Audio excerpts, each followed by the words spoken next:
object to that. You were saying a GOP volunteer. No, Barbara's the GOP volunteer. But so funny. This is Worthen One. We're here on Channel 17. Check listings in your TV for different times. I had a guy once who saw us at 6 in the morning. We don't normally play then, but I guess they needed a filler. But definitely 7 o'clock on Friday. The show also goes out on the internet, YouTube, but easy place is TVSB. Go to their website, and then go to the on-demand button.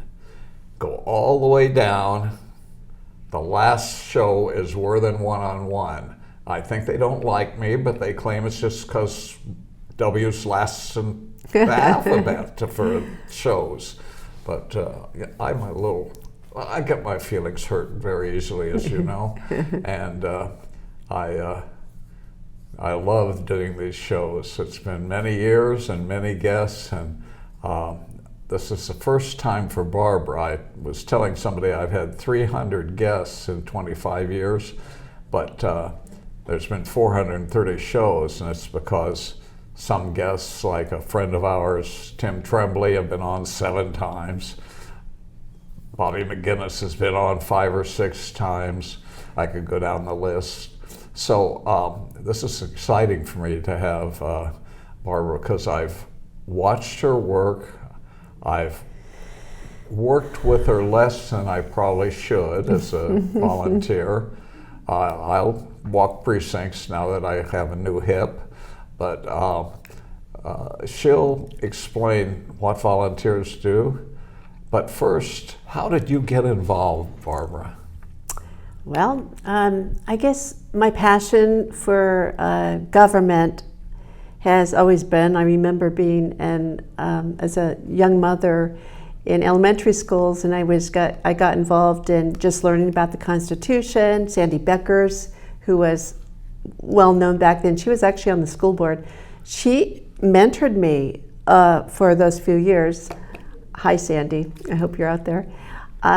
Anyway, so that was the beginning, but I think when it took off was in 2016, when myself and 3 other women from Santa Barbara flew to go hear Donald Trump speak.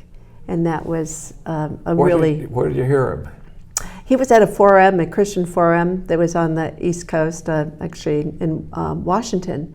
So it was very exciting, and we were front row seats, and we were very close to him, and I was very inspired by him at that point. And one of the things that, as a mother and as a teacher, my background being teaching, schools were very important to me, and what kids learned at schools was very important to me. And I think that just all kind of grew, and when I heard Donald Trump talk about school choice, I got really excited to know that this president was going to talk about something that I barely knew about. I mean, I think there was an initiative several years before that I was involved in, but it never took off. And now it looks like it's on the horizon. Were you a public school teacher at one time? I was. I didn't know that. Yeah, I learned so much. Once I had a guy on, and I asked him a question, and I didn't know, and he told about it. We left later and ran into his sister and friends at a restaurant, and his sister said, "I didn't know that about Bob." You know. Yeah. So just keep learning new things every day. Things come out. Yeah. So 2016, and it was a Christian forum. Mm-hmm. So Trump's finding God didn't come with a bullet. No. We were really, it was a real treat to hear him speak and to be on the front row. Felt so close to this man that just came on stage, and I just can remember the first 2 things that he talked about. One was school choice, and the others, he mentioned something about the churches, and just the idea that he was speaking my language at the time, just got me very excited. And so these other three ladies in Santa Barbara, we all decided to come back to town. We were flying back on 9/11, which was, Wow. we were a little bit nervous about that, but we said, oh, well, we'll make it. So we got back to town and started doing like meetings in people's homes and started sharing Trump's platform, because to us it was so critical. You know, whether you like Trump or not like Trump, the fact that his platform aligns with just a very conservative worldview. And as for myself, it's a Christian worldview. And I choose a person by what they stand for, not so much how they talk. Well, he does talk the talk. Sometimes, Yeah, sometimes he he gets overly excited. It was funny. His opponent today took a couple of questions as she walked through the airport. He spoke and then did a press conference. I think it lasted a total of 55 minutes. You know? Oh, wow. Yeah, he does But like he to took talk. every question. Well, I love his language because it's so simple. You know, anyone can follow it. It's just, he's a very, you know, as he presents himself, he presents himself as a simple man. He's not like overly sophisticated in his language, and there's not a language barrier there, where somebody that's been like through all of the educational climbing the ladder, they come off and then you don't really understand what they said. So it's really nice to hear somebody that's so down to earth with blue collar workers, like my husband is blue collar. Yeah, I was just going to say, your husband's Yeah. a blue collar man, Yeah. owns a blue collar business. Yeah. Yeah, that was one of the attractive things when Trump first entered the political realm, is that he went and talked to the workers. Building these giant buildings, he went and stopped and talked to the people building it. And he wasn't just the architect or the creator of the building. He was actually hands-on, wanting to know what was happening with And them. we like that about him. He's hands-on. He's done it. He's been there. He climbed the ladder. He did it himself. What he gives to people is the fact that you can start with wherever you're at, and there is such thing as the American dream. And, you know, that means the government's not going to tell you what to do, where to eat, what to wear, what shots you can get. We live in a nation of freedom. And in my opinion, he is a man that preserves that freedom. So that's why I like him. Yeah, it's interesting. People see his vibrance and his excitement, and still working 20 hours a day and sleeping 4. He's amazing, And kind of like you. Huh? Kind of like you. and yet they say, how can he do that? He eats McDonald's cheeseburgers, and he doesn't have a good diet. No, he doesn't. And his wife has lately given some interviews. She's going to be more involved again in his campaign. Yeah. Did you see any of that, and how did she come over? How did she come off, you mean, as when she spoke? Yeah, in her... Yeah, I really like her. I think she's very sophisticated, and yet she doesn't seem snobby. You know, she just seems like a very kind person. And being from another country, she seems to really understand what our Constitution stands for more than Americans do. So that's one thing that I've noticed, that a lot of people, immigrants that come to America, they have a much richer appreciation of what our flag stands for. So that's what I think about her. When she was a child, it was a communist country, and we see that with our Cuban citizens, that they can look at you and say, we know what communism, we know what Right. it's happening when the government takes too much power. Oh yeah. Yeah, it's as we say about your husband, Donald Trump married below his pay grade. You know, his wife is, brighter and more vibrant than he is, and so are you. Oh gosh. I like your husband. We talk sports. Yeah, but, yeah. He's a good man for sure.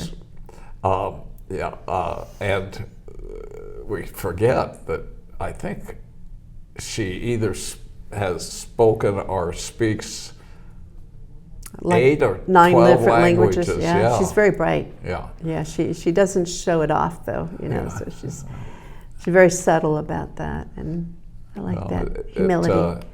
It speaks to him that he Oh yeah. married her, and Yeah. it was his third try. Oh, was it? Okay, well, he got it right this time.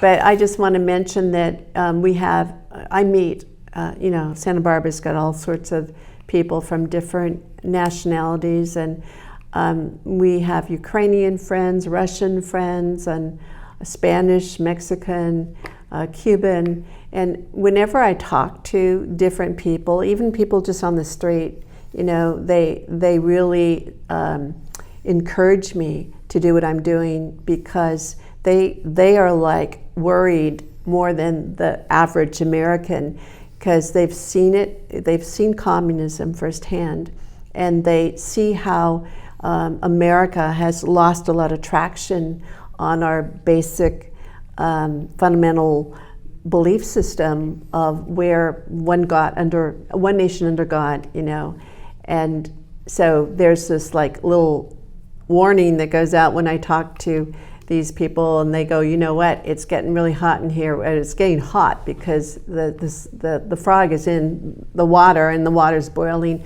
but most people don't even realize it. So yeah. I think when you go back to how did I get started, I think that goes back to why did I get started? And it's because I started doing more investigations, started looking more into the different platforms, and just learning. I've been learning in the last 5 to 7 years, just to understand that we have lost a lot of ground, and if people don't start stepping up and getting involved. And so that's kind of what I do. I work with volunteers for the Santa Barbara Republican Party. We have an office on the Coombra right across from my brother-in-law, Tim. So we're there to start to get this fire going, because there's a lot of good people everywhere, and it really takes those people to get involved to keep.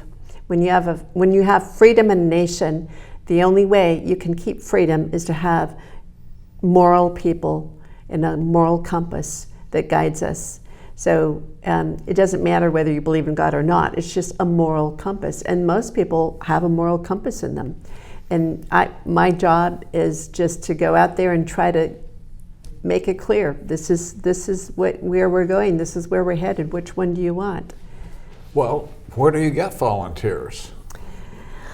You know what? I've done a lot of connecting with people, just talking to people, writing down their emails, phone numbers. So I have a lot of contacts in my phone. I'm pretty friendly. I have a mission.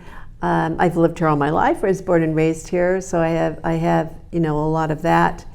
So just basically, when I go to meetings, I talk to people, school board meetings, and we started rallying people at the school board, grassroots people, when we started fighting against teen talk.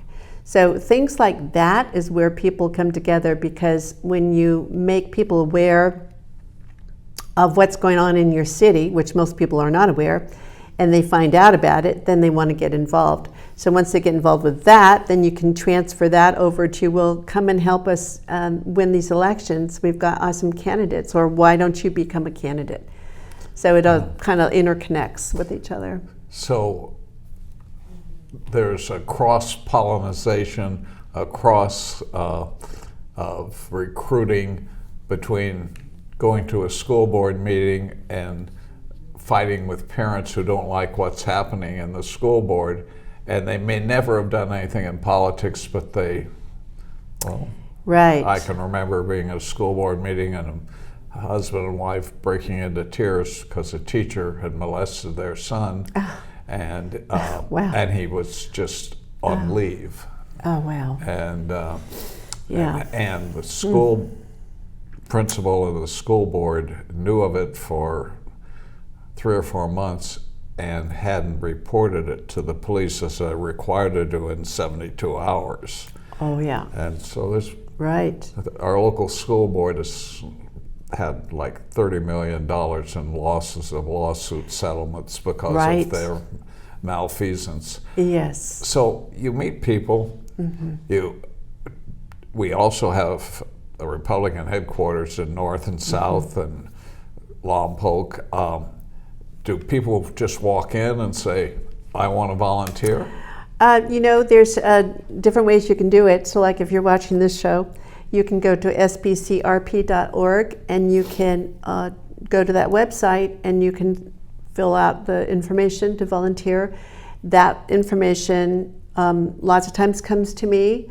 My phone number's on there, so I get phone calls and I can make connections with people. So I have like a list of people that I'm right now presently trying to reach to get them to get on board and to walk for our candidates. There's 2 ways I want to go on this. First, to how people who get involved as volunteers, get involved in the issues, are recruited by sneaky people like me and you and our chairman Bobby McGinnis to Yes. run for office. And have you seen people that you just met as a volunteer go on to run for school board or city council or? I have. Yeah. Right. So there's a pathway for people who like political science and history to move forward in politics. I don't think you necessarily have to have a political science background. I think you just have to care about government. I think you have to be willing to stand up. I think you have to be brave.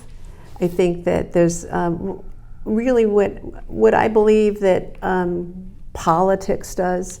I don't even like that word, but it's been used a lot, especially in the churches. We don't talk politics. Well, I don't really either. I talk government, and we can talk about that later. But I think that when people get involved with politics or government, it brings their backbone out. They didn't even know they had that in them, and then they start realizing what is at stake and whether they're willing to, step up and do something. I really, really admire candidates. I don't think I would ever be one. I don't think I have quite that, whatever it takes. But the people that run for office, I take my hat off to them. They're not afraid, and they go in sometimes with a shoestring and without a very large volunteer group, but they go and fill out all the paperwork and pay the fees and go, what's next? They don't even know that. So here in Santa Barbara, I think that the Republican Party has grown a lot in the last maybe, half a decade or so from what I've seen, because I wasn't involved in it at all until really 2019. And it just seems like it's really growing a lot, and there's a lot of positive things going, and we're starting to unify the Republican Party, which we really need to do that, because if we're not marching in the same direction, we start, it's chaotic. Well, along those lines, there's issues that have traditionally divided conservatives and Republicans. Everybody's for the Second Amendment. No, there's a lot of people that are afraid of guns, and for various reasons. Everybody's for life. No, there are some people who view the decisions in the family, both at the end and the beginning, different than I do. But it seems that you, with the volunteers and the party, are able to handle that? How do you ignore the battles that traditionally happen philosophically? Well, like, are you speaking about like abortion? Abortion's one. Okay. The right to Bear arms. the right to die, help an old person. The euthanasia that's taking place. Yeah. Well, you know, I'm not really answering your question, but euthanasia is the byproduct of abortion. So if you're able to take life from one end of the spectrum, it makes it very easy to take it from the other end. So I think that goes back to some really key issues of why I do what I do, and that goes back to the Constitution and our Constitution rights, and that goes back to the founders of the Constitution who wrote these amazing documents that they struggled when they wrote them. You know, we've got Constitution classes at our office, and we're not doing them right now because we're so into the elections. You wouldn't be able to have a Constitution class. We used to have a constitutional class at the headquarters every month for several days, didn't it go? Right. Yeah, we did that for several months. Yeah. Probably about four or 5 months. We had probably maybe 6 or 7 different classes. Did you get volunteers out of that? Yes, we did. We did. We have sneaky ways to get you volunteers. Yeah. Well, everybody needs to know their Constitution, including myself. And I have to say, I didn't have the chance to actually sit through the whole thing. So there's a lot to learn. I have a lot to learn, but I do encourage everybody to look into getting involved in learning the Constitution, because if you don't know your rights, then how can you defend them? How do you know what to fight for? You don't. You just go along with the machine that tells you how to think and what to do. And that's what we're trying to stop, because our founders so protected that machine from taking over. And I think with Abraham Lincoln, you know, the Republican Party, when it was birthed, we really have a fabulous party that it's not so strong that it's only one way. But it is. It's about family and God. You know, I think the Republican Party boils down to family and God, a lot of it. And I do think that most people are traditionally family and God. I don't know too many Americans that don't believe in God. No, according to even Gallup's 30,000 person survey that they do every 2 or 4 years, it's like 80% of the people say they believe in God, and only 10% are completely deniers. Right. Just a brief commercial on the Constitution. Hillsdale College, a Christian beacon in the college world, go to hillsdale.com, and they have their Constitution course that they give to their students online. Yes. And so yeah, those are great. You're right. We can't learn too much about the Constitution and the Bill of Rights. Right. So back to our volunteerism. Jim comes in and he's got mad about something that Salud did or some politician did, and he wants to volunteer. What do you do with him? Jim comes in and he's mad about what Salud did. What do you do about it? Well, it sounds like Thomas Cole. He's pretty mad about what Salud Carbajal has done. And so Thomas Cole didn't wait for anyone to ask him. He decided to run against Salud Carbajal. And I have to take my hat off to Thomas Cole, because he has done so much work in trying to stand up and push back on the way that Salud Carbajal operates. And I mean, Salud is part of that machine, the democratic machine. And I honestly think, I'm sure that Salud's got a good heart, and he's a good soul and a good man. But people have the right to choose, and they decide to live a certain life and believe in certain values. And Thomas Cole's values are not the same as Salud's. And we all have to make that decision of what God we're going to serve. Well, the issue to a great extent between the Democrat left, and I say Democrat left because there's a myriad of good Democrats, and conservatism is parental rights. When and does the government have a right to do things with your children? Well, now you've opened a whole can of worms. That's it's hard to not to talk about that, especially being a school teacher in the past and having children.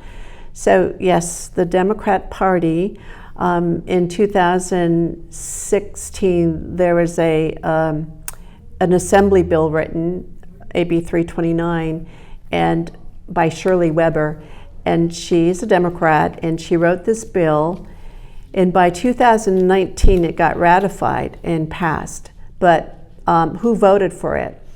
The people who voted for this bill, they were all elected Democrats. One Republican throughout California voted for this bill. So I don't remember the number, however many Democrats, let's just say 58, represent California Assembly. I'm guessing at that.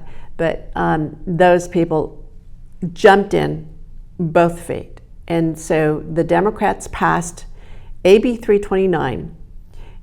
Republicans fought it, but we don't have enough Republicans represented in California. So because of that, the Democrats get what they want. And we are underneath the laws and the master of a different king. What does that law do? AB 329 was a law that got passed that said that junior high and high school kids had to have a education on sexual education, and that involved new curriculums. So the state supported 5 different curriculums, and then every school district now was under this mandate that they had to teach this sexual content and to kids, and that opened up the whole LGBT, opened up. Oh, so it wasn't traditional sex education that we saw when you started teaching, where it was more the fundamentals and making sure that 16-year-olds knew what was going to happen if they had unprotected sex. Yeah. So this is into the variety of genders and. Right. Oh. Right. So I'm not happy about that at all, and I still am fighting that because it really robbed our children. AB 329. Parents don't know about that. That law that was passed on its own, standing on its own, doesn't look so bad. I mean, you can kind of make do with it, but the problem is it opens doors up to other types of thinking.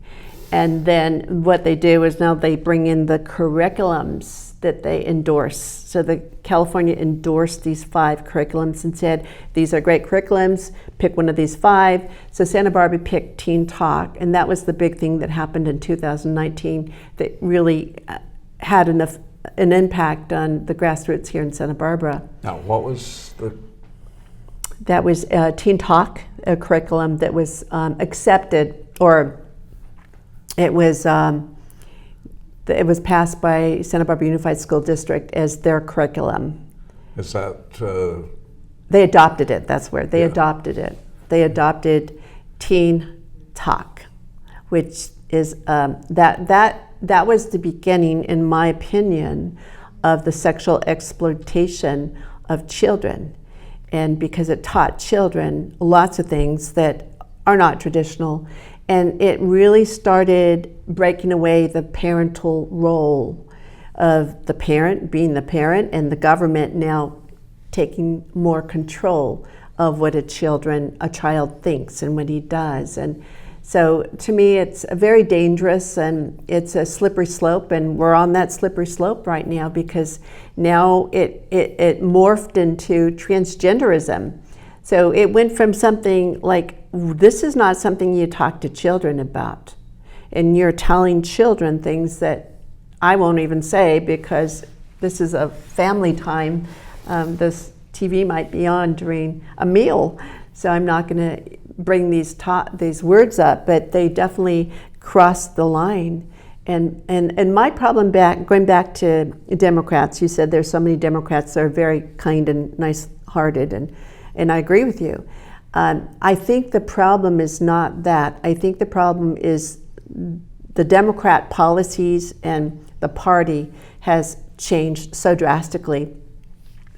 People are not even familiar with it, but the Democrats that have been Democrats all their life, they're not even aware what the changes have been because maybe they're too busy, or maybe they just assume that everything's okay.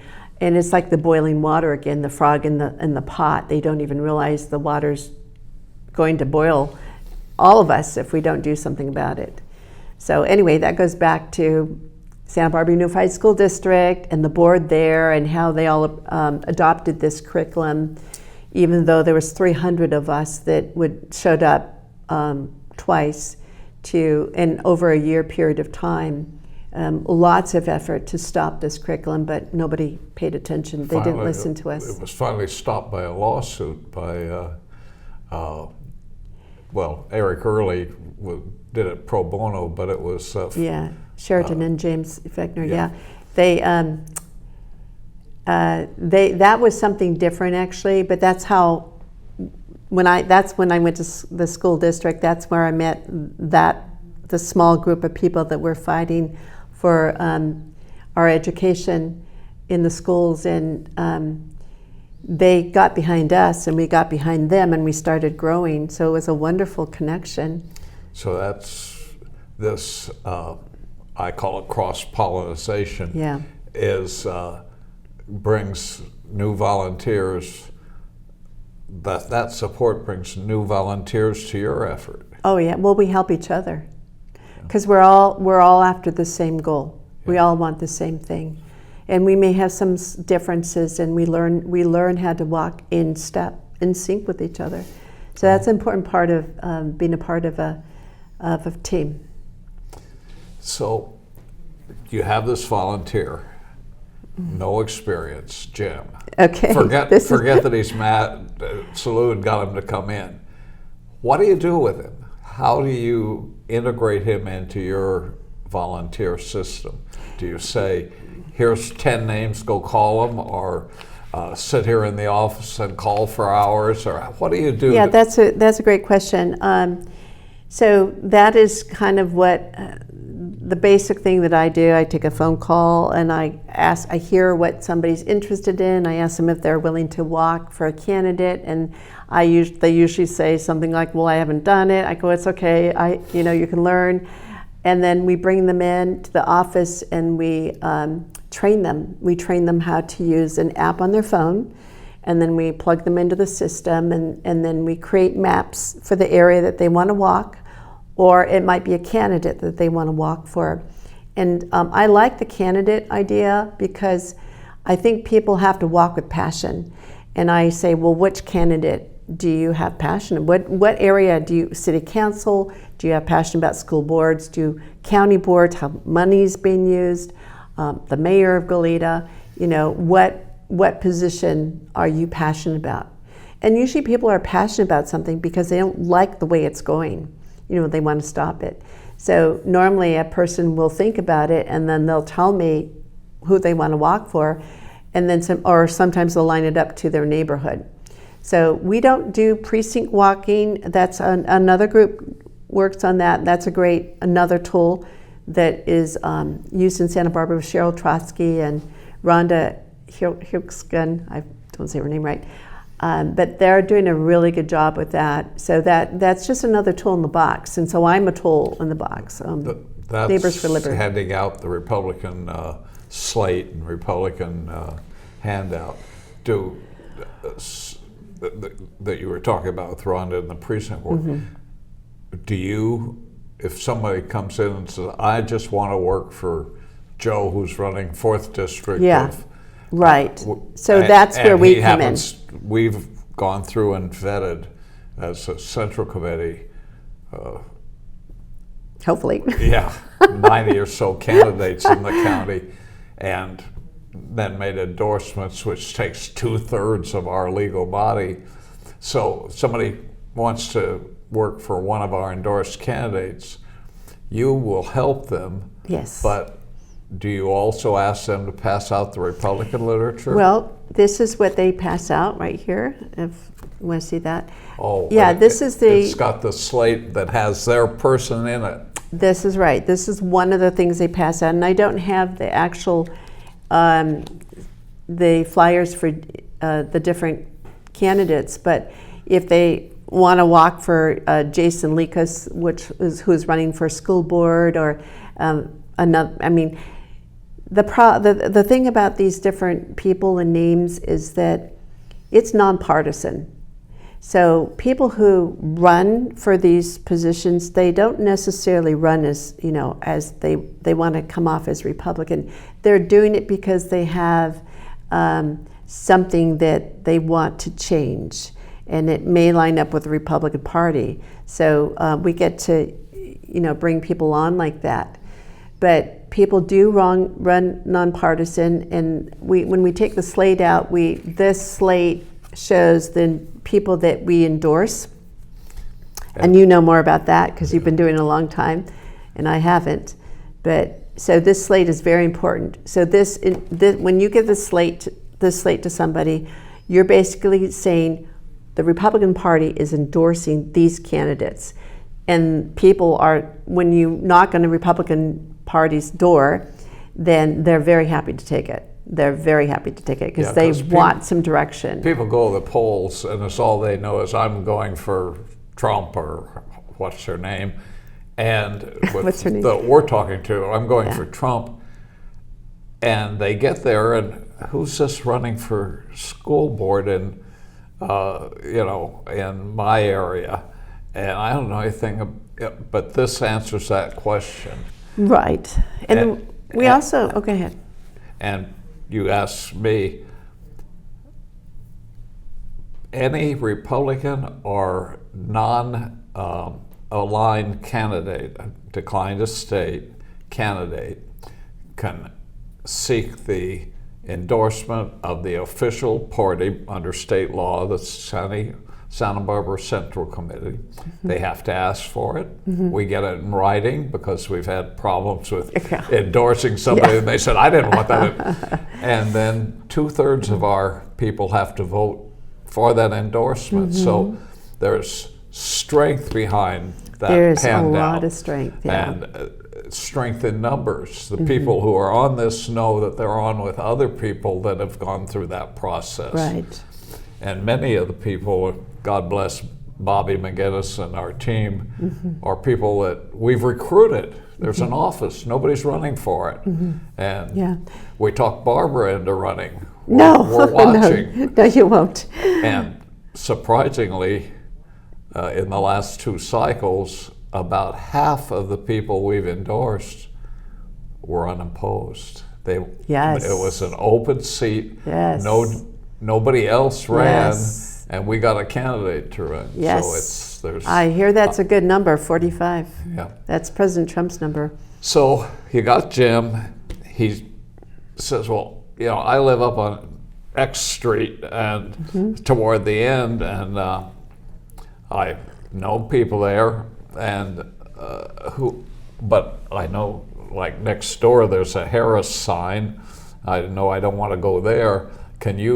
What do you do with me? Well, our phone, when you come in and you get an app on your phone, and we put you into the computer system, so the two coordinate with each other, and then you've got on your phone maps for that particular candidate or that area that you're going to walk.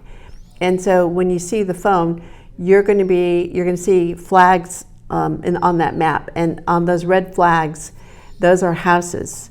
You're going to see houses, and the houses with red flags are the Republican houses. So you knock on those doors, and then, like you said, NPPs and soft Dems, and that's Yeah, so we So you we don't do. go down the street and get into fights with No, the person with the Harris sign on. No, we don't. We just, You smile and say, "God bless yeah, you." exactly. Yeah. And so, do you, while you've got your volunteers out, they've got the precinct list in their app. Does that stimulate more volunteers? Does that? You know what? I think it depends what type of person you are. Like when I'm always recruiting somebody. I mean, it's just what I do.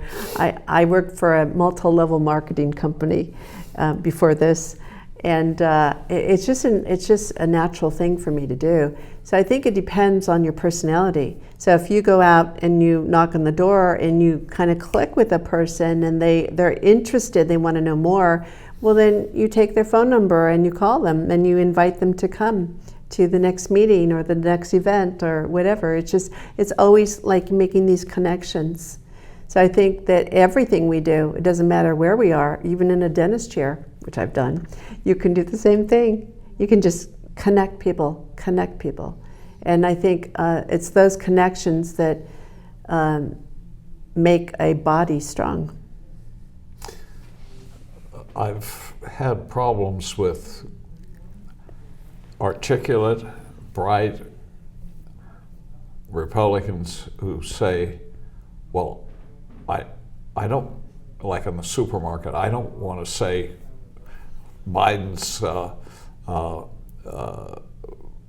prices on our food at the checkout stand because I might offend someone. I always say it. I always say, oh, I'm paying Biden's prices today. Look at how much these eggs cost. They didn't that when Trump was president. And I have had people step back, men usually, and look at me and they don't say anything. They don't want to fight. You should hand them one of these after you say that. They don't want to fight. Yeah. I've had usually people say, yeah, that's true. You know, they come, same thing when you're pumping your gas. Yeah. Whose fault is the price of gas? Right.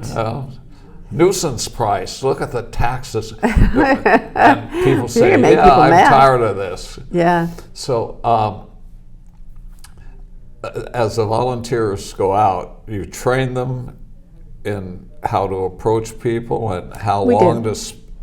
Yeah, we don't spend a lot of time talking to people. Maybe we go through on the app. There's we introduce ourselves and say, hi, I'm Barbara. I represent the Santa Barbara Republican Party. I just want to find out if you're planning to vote. That would be like first thing I might ask. And then the person will say, well, I haven't voted in a while, and because we go to low propensity and high propensity voters. We want to catch both ends of it. So you never know when the last time somebody has voted. I mean, you can find out if you wanted to, but we don't do that when we go walking on doors. So we just invite people to vote, and we ask if we can help them in any way, if they need even ballot harvesting. I mean, we can offer that if we do it the right way. So ballot harvesting is a big thing. I know that Charlie Kirk and President Trump and probably a lot of other Republicans are really encouraging, Elon Musk, encouraging people to ballot harvest, because a lot of people just like, for instance, I hate to go back to the church because it kind of changes the subject, but the church, who should know better, who should care about laws. This is a whole nother area, but I was going to go there next. Okay. Let's finish this area. Finish the high propensity. We have Republicans we're contacting,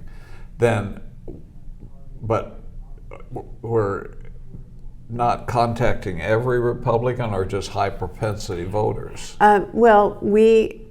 So because of time and money, Bobby McGinnis, who kind of organizes all of that and has people helping her with making maps and figuring out numbers, they figure out how many numbers it would take to win for a particular candidate, and then they find the most obvious people that would vote for that candidate. so that they give them an abundant number that would cover that or more. But to target, it's a targeted strategy, because you don't want to hit every household, obviously, because not all people are registered. Even if they say they're Republicans, they have to be registered. And maybe they were Republican, they changed homes, or they moved out of the state. So there has to be certain things to be part of that flag that's on your phone. So we can look at the voting record. It used to be in my old days, it was high propensity voters meant you voted in three of the last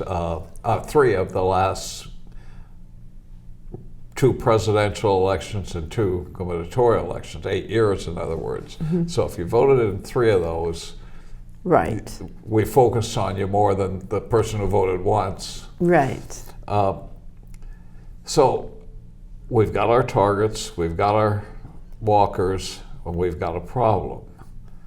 There's a substantial group, we've got about 10 minutes for us to talk about this, a substantial group who believe what our party believes, believe strongly. Maybe they don't even think the party's strong enough in the issues, the evangelicals. And now you're hitting a hot topic. And the status, according to a recent survey that's been on Fox and CNN, and is that 50%, only 15%, no, 35% of them are even registered to vote, and only 50% of those vote. So there's a big loss of people who are on our side. What can we do about that? Well, I think that is a really, really important thing to discuss. I think there's 15.3 evangelicals in California, and this was a poll that was taken probably in 2020 or 16. Excuse me. Out of that poll, out of that number, only half of them were registered to vote. And out of those that were registered, only half of them actually voted for the presidential election, which creates a problem, a definite problem. And that would be that they're not getting educated at church that it's okay to vote, or not being motivated to vote. So we're trying to change that. We're trying to get pastors on board to get that information out to their churches. As an old campaign manager, how would a pastor react if Jones Street Church, I have a friend there, and it's very conservative pastor, very evangelical. My friend gives me their mailing lists. Oh. So I want to reach out for those people. How's the pastor going to react? You probably should contact him and say... Well, you should. Yeah. Yeah. I've been known to do... Not ask permission. You know, just... I've gone down that road. And there's a point where people are so desperate to see things change in a good way that they do things that are out of their comfort zone, and they will go and do, we have Christians that will go out and try to register these different churches, even though the pastors have not really said yes to it. So it's a little bit of a conflict there. And what I see happening is that the water is boiling so hot now that, pastors are going to be thrown in jail eventually if we keep going down this road, because there is no freedom of speech in communism. There is no God in communism. There's no property rights, and your children COVID are not your own. You know, exactly. people who didn't close their churches had law enforcement on top of them. Yes. Yeah. And, that's a warning. We like to say it's the left and communism, but sometimes it's just authoritarianism. Mm-hmm. It can be right wing. Yes. You know, city council decides 5-0, and they're all Republicans, that church should not be open, and it's a totalitarian authoritarianism. People have to be aware that we're fighting that too. Well, I think that's the bigger topic here, is that we are seeing the colors of Marxism enter in, and California seems to be the cesspool of it. And why is that? And you go back to Chronicles, 2 Chronicles, and you can read about King Asa when he came into power. The first thing he did is he got involved in the culture, and he started removing the pagan types of worship and the pagan gods and all the ways. I mean, they were even, there was Moloch, which burned babies, as a sacrifice. There's a lot of really evil things that were going on, which do not align with God, by the way. So so when this King Asa went in and he kind of cleaned house, and when he did that, the Bible says he got the blessing, and God blessed everything he did. And what happened in that I think it was Judea, is that they experienced two things, and it's the two things we all want. It's safety and peace. So when moral laws are in order, we have order in our land, and we have an understanding that there is a moral code. Whether you believe in God or not, you still understand there's a moral code. Then you start, the land gets blessed, the people get blessed, the Bible says the people are happy. So I don't know if we're so happy in California with all the crazy things going on in the schools and what they're teaching, indoctrinating our children. We're really seeing a lot of chaotic things in the streets, and like this proposition that, what is it? I have it here someplace, but the proposition that stops the 36 that we want to vote yes on, that proposition is an outcry of the chaotic stuff going on because of drug abuse, and even further than that, just homelessness and burglaries, just theft. So that particular proposition is very important to vote yes on, and it basically it gives discipline to people who break laws. And when a nation has no laws, you have chaos. And when a state has no laws, which we have allowed this people to steal from small companies, and these stores can't do well. That proposition returns the level of felony theft from $990 down to $400 again, like it was 10 years ago. And it makes, it returns some of the charges that can be brought for rape and molestation.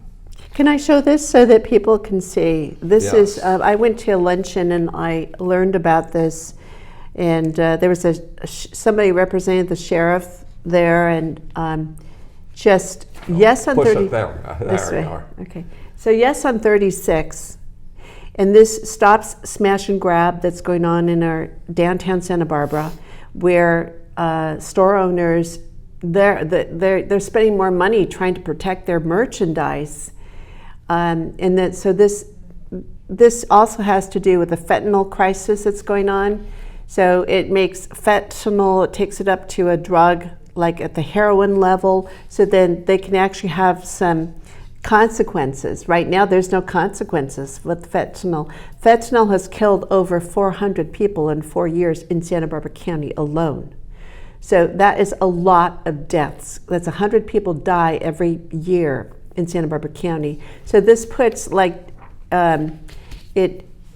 it will give people a chance that have addictions to go get help, or they can either go to jail or they can get help. It's a wonderful, Right. it's a wonderful proposition. Instead of no bail. Instead of no bail, and it you know, go downtown Santa Barbara. There's no stores opened, and people don't want to have stores there. We have a bar lane where there's tons of bars and a few restaurants that are hanging on, but we don't have a lot of We have stores. 2 minutes. Okay. Go back to Okay. telling people how they can volunteer and how they. Yes, so contact the website, go to the website sbcrp.org. Do I look over there? Okay, No. SB. Look at that. Where's the camera? There. Oh, right there, okay. sbcrp.org. If you go to that website, you can just fill it out, your phone number, your email, we'll get it, we'll contact you. We also have an office at 55 South La Cumbra. If you want to make an appointment, we can meet you there. And we can get you signed up to walk for our candidates. We have 55 amazing candidates, and they need in North and South County, and they need people to walk for them. We need to win. We need to turn the tide. We need to be red again. Back to In God We Trust. Something we didn't touch on. In your training, you don't say, Jim, here's the list, go out. You mentor the person, you train them. Absolutely. Somebody will go with them. We put them together with somebody else, and it's very fun and it's very easy. So we encourage you all to do it.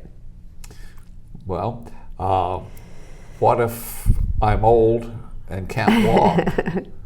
Well, if you're old and can't walk, then you can come to the office and help us stuff envelopes. How about phone calls? We haven't started phone calls, but I know that is knocking on doors. Obviously, is the strongest way to do it. Phone calls would be the next. Or donations. We love donations. We need money. By the way, there is a Steve Hilton is coming to Santa Barbara. Look up Steve Hilton. This is a dinner fundraising, Regan Country again, make Santa Barbara County Regan Country again. So he's going to be here October the 24th on Thursday at the Timbers Roadhouse. And this is money that's going towards our candidates. Is that lunch or dinner? This is dinner. Dinner. Oh, Yeah. great. So we need money for our candidates, and we really encourage people. He's absolutely fantastic. I got to meet him and talk to him personally at the convention, and I highly recommend. This will be an awesome dinner. So we hope you can all come. Barbara, thank you so much. You're welcome. For all you do and being here. God bless you, too. Thank you.